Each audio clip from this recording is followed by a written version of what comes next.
어머니 친구분의 경험담.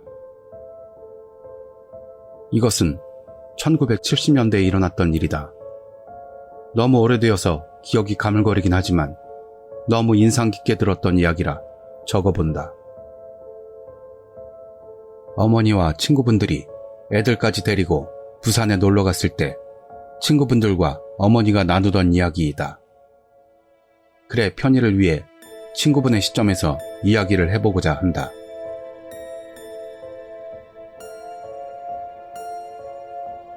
한여름이었다. 결혼한 지 3년이 지났는데도 몸이 별로 좋지를 않아 애가 생기지 않던 나는 남편과 상의하여 친정집에 여름 휴가차 내려가 있기로 결정했었다. 때마침 엄마가 전화를 하여 잠시 내려와서 집 좀 봐달라는 얘기를 하셨고, 나에겐 이야기도 하지 않은 채 이사를 했다는 말씀도 하셨다. 내 몸을 생각해서 비밀리에 이사를 한 것이었지만 내심 기분이 좋지는 않았다. 남동생도 누나 몸이 좋지 않으니 말하지 말라고 했었으며, 이사 후 바로 내겐 알리지도 않고 군대를 가버리고 말았다고 했다. 난 엄마에게 섭섭하다고 말하긴 했어도 고마운 마음을 금할 수 없었다. 엄마의 얘기로는 전에 살던 마을에 친한 분이 수연을 베푼다고 하셔서 3일 정도 집을 비우시는데 그동안 잠시 몸도 휴양할 겸 내려와서 집도 보고 쉬라는 말씀이었다. 남편도 동의를 했고 내가 내려가 쉬는 동안 여름 휴가를 받아서 내려오겠다는 얘기를 했다. 경기도 지방이라 그리 멀지도 않았기 때문에 그냥 나 혼자 내려가기로 결정도 했다. 새로운 집은 정말 고즈넉하니 아름다운 분위기를 풍기고 있었다. 집이 좀 오래되어서 그런지 약간 일본식 풍이 나고 있었으며 마당 한가운데에는 자그마한 연못까지 있어 마음을 한결 푸근하게 만들어 주었다. 당시 방송지필 및 그림을 그리고 있던 나에겐 정말 좋은 환경이었다.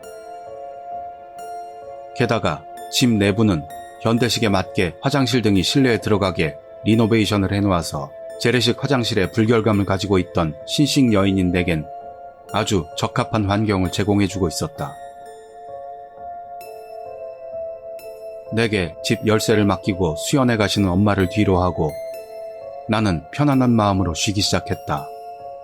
시간은 오후 5시를 조금 넘긴 때였을 것이다. 잠시 마루에 걸터 앉아 이곳의 풍경을 어떻게 화폭에 옮길까 고민하던 중이었는데 잠깐 고개를 옆으로 돌리는 순간 어둑한 마루 쪽에서 그곳에선 보이지 않는 화장실 쪽으로 뭔가가 살짝 움직이는 것을 본 것 같았다. 그것은 꼭 사람이 화장실 쪽으로 걸어가는 뒷꼭지 같았는데 아무도 없는 집에서 누가 움직일 리는 만무한 상황이니 섬뜩한 기운이 등골을 내리스쳤다. 나는 일어나서 나무로 된 마룻바닥을 밟으며 화장실 쪽으로 서서히 걸어갔다. 마루에서 나는 나무들의 소음이 소름 끼치게 들렸다. 화장실로 들어가는 길은 골목처럼 되어 있었는데 빛이 닿지를 않아 어두컴컴했다. 문 앞에 선 나는 문에 귀를 대고 인기척을 느껴보려 하였다. 그러나 안에서는 고무 패킹이 완전히 물리지 않은 수도꼭지에서 떨어지는 물방울 소리만이 들렸다. 용기를 내어 문을 확 하고 열어젖혔다. 그러나 그곳에는 아무도 없었고 역시나 수도에서 물방울만 똑똑 떨어지고 있었을 뿐이다. 몸이 안 좋아 기가 약해져서 그런 것이리라 생각했다. 하지만 기분이 나쁜 것은 사실이었다. 다시 마루를 가로질러 아까 앉아있던 곳으로 걸어갔다. 막 앉으려는 찰나 내 옆눈으로 분명히 뭔가 하얀 물체가 마당 뒷곁으로 사라지는 것을 보았다. 나는 겁이 났지만 일어나서 바로 그곳으로 뛰어가 보았다. 그러나 그 막다른 곳엔 쥐새끼 한 마리 보이질 않았다. 머리가 어질어질해지는 느낌이었다. 내가 정말 아픈 걸까? 귀신이라는 존재를 내가 보게 되는 건가? 그런 생각이 자꾸 떠올랐다. 무서웠다. 하지만 내가 나의 몸 상태를 누구보다 잘 아니까 이런 생각이 들었다. 도시의 소음에 익숙해져 있다가 그런 기계적인 소음이 전혀 들리지 않는 시골에 와 있어 조금 약해진 몸이 그 익숙함에 관성이 걸려 있어 헛개비를 보는 것이라는. 물론 그런 후 아무 일도 일어나지 않았고 귀신도 모습을 나타내지 않았다. 해가 지고 밤이 되기까지는.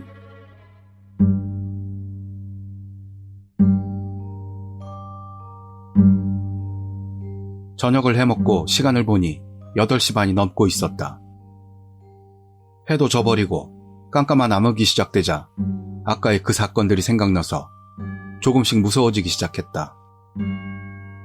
일부러 텔레비전을 크게 틀어놓고 책을 보고 있었는데 9시가 조금 넘자 하늘에서 조금씩 천둥 소리가 들리기 시작했다.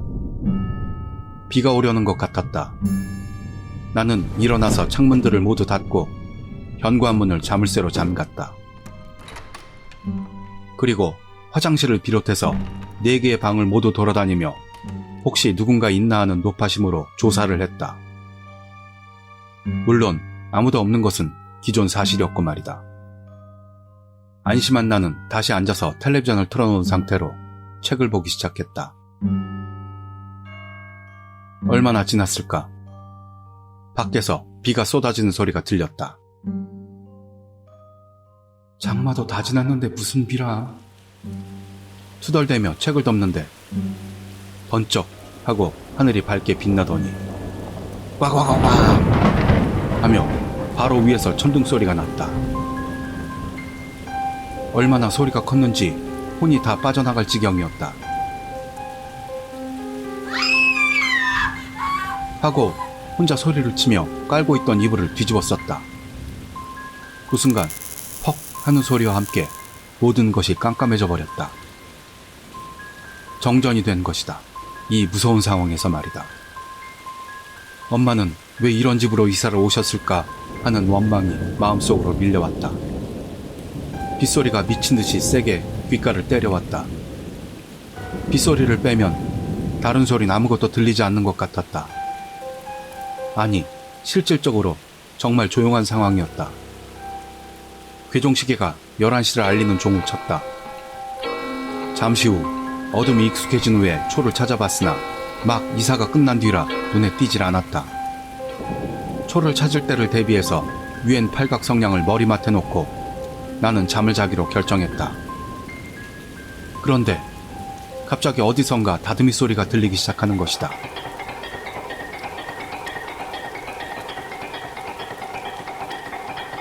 누군가 박자에 잘 맞추어 다듬이를 두드리는 소리가 났다. 그것도 집안에서 들리는 소리 같았다. 등줄기로 소름이 쫙 훑고 지나갔다. 이 한밤중에 웬 다듬이 소리인가.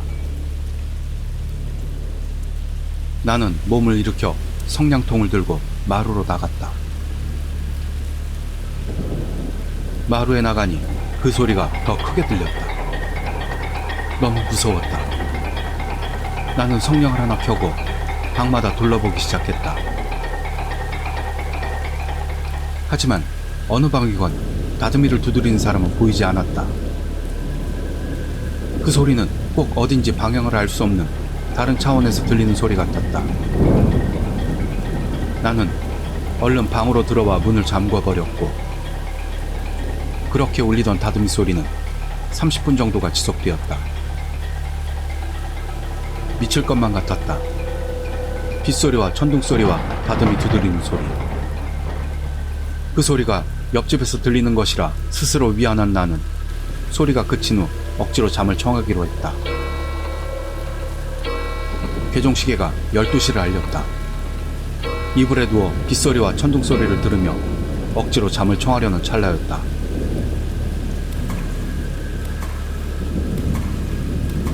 마당 가운데에 있는 연못에서 나는 소리가 분명했다. 누군가 비가 쏟아지는 연못가에서 장난을 치는 소리임에 틀림없었다. 무서웠다.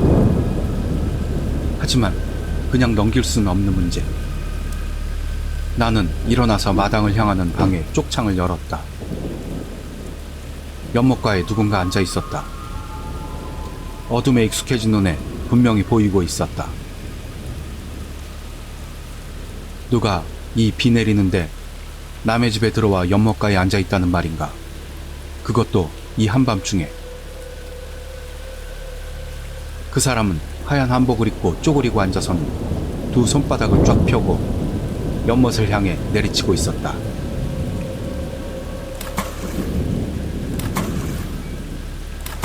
그럴 때마다 물이 튀어오르는 것이 느껴졌다. 번개가 번쩍이자 그 모습 또한 선명하게 순간적으로 보였다.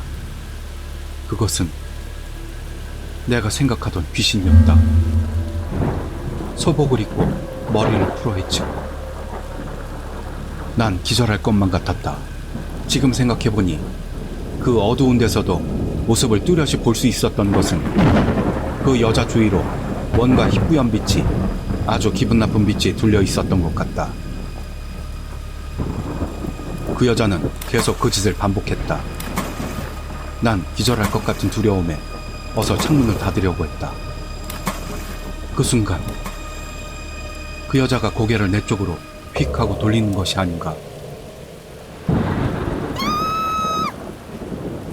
나도 모르게 소리를 지르며 창문을 닫았지만 나는 똑똑히 보았다. 그 여자의 눈을. 얼굴 윤곽은 잘 안 보였지만 눈만은 정확히 아직도 기억이 난다. 아무것도 없는 텅 빈 것 같은 쾌행한 두 개의 눈.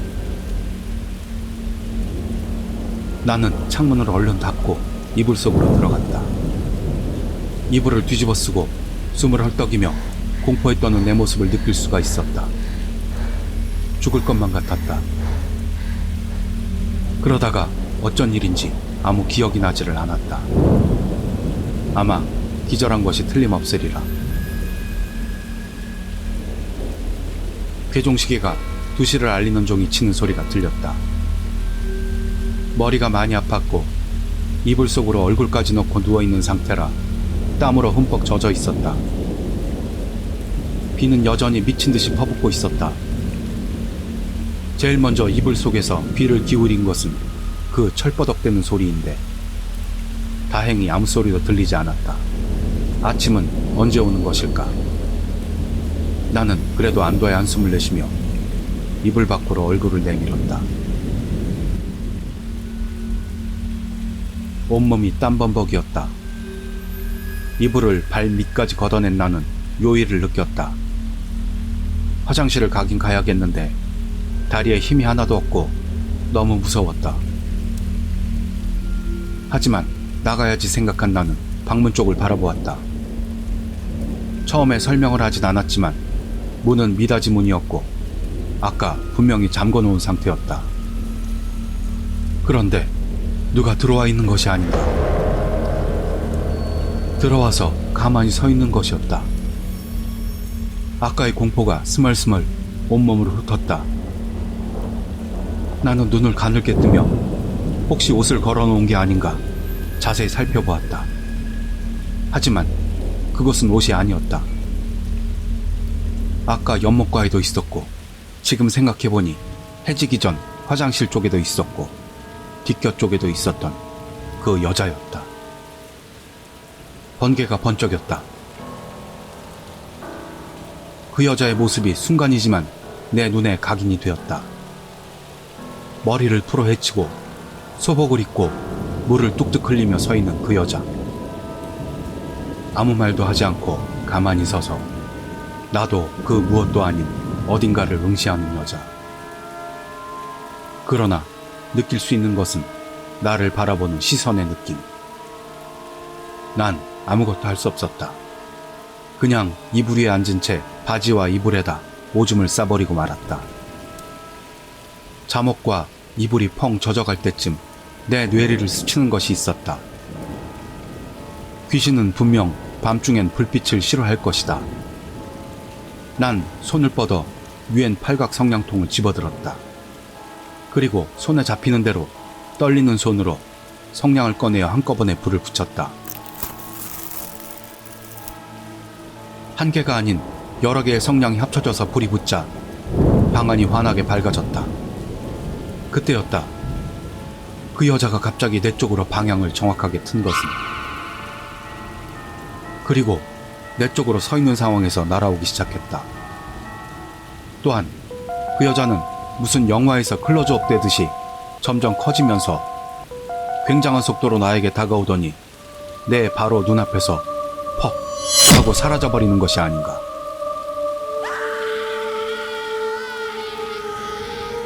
나는 미친 듯이 소리를 지르면서 펄떡펄떡 뛰었던 것 같고 그대로 기절해버린 것 같다. 기절하는 내 귓가에 들려온 것은 다시 시작된 다듬이 두드리는 소리. 내가 깨었을 때는 이미 오전 10시가 지나고 있었다. 하지만 그렇게 누워있을 수가 없었다. 나는 얼른 일어나 집안 열쇠를 챙긴 다음 그 집을 죽어라 하고 빠져나왔다. 아직 조금씩 비가 내리고 있었지만 곧 그칠 것 같았다. 우산도 못 쓴 채 얼른 옆집을 찾아갔다. 문을 두드리자 아주머니가 나왔다. 내 생각에는 그 집이 바로 옆집이었는데도 아마도 50m 이상은 떨어져 있었던 것 같다. 아주머니, 제가 사정이 있어서 그런데 저 집이 저희 집이거든요. 제가 지금 서울을 가봐야 할 것 같아요. 저 집 할머니 돌아오시면 열쇠 좀 전해주세요. 아마 내일 모레쯤 오실 거예요. 그 아주머니는 알았다고 했고 고맙다는 인사를 한 후 돌아서는데 한마디를 던졌다. 그런데 어제 웬 다듬이는 그렇게 밤새 두드렸어요? 다듬이? 그럼 그 소리가 내가 들은 환청이 아니었단 말인가? 나는 서울로 올라와서 엄마에게 전화가 오기만 기다렸다. 이틀 후 전화가 왔다. 난 엄마에게 내가 돌아오게 된 자초지종을 설명했다. 엄마가 내가 몸이 약해 그런 것이라고 할 줄 알았던 나는 뜻밖의 얘기를 들었다. 나만 그런 게 아니었구나. 이상한 후로 자꾸 집안에 혼자 있으면 뭐가 있는 것 같고 밤마다 흉측한 꿈에 가위에 나도 처음에 몰랐는데 자꾸만 그래서 말이지. 나만 그런 줄 알았는데 그게 아닌가 보다 얘. 그리고 얼마 안 있다 엄마는 다시 이사를 하게 되었다. 그 집이 무슨 사연이 있는지 그 귀신이 무엇이었는지 지금도 나는 절대 알고 싶지 않다. 하지만 난 평생을 그 공포스러웠던 추억을 간직하고 살아야 한다는 것이 무척 슬플 뿐이다. 이상이 그 어머니 친구분이 해주셨던 얘기다. 그분 지금은 유명한 누드 화가가 되어 계시다. 가끔 만날 일이 있으면 위의 얘기를 다시 자세히 듣고 싶어 물어보기도 하지만 그분은 절대로 함구하신다.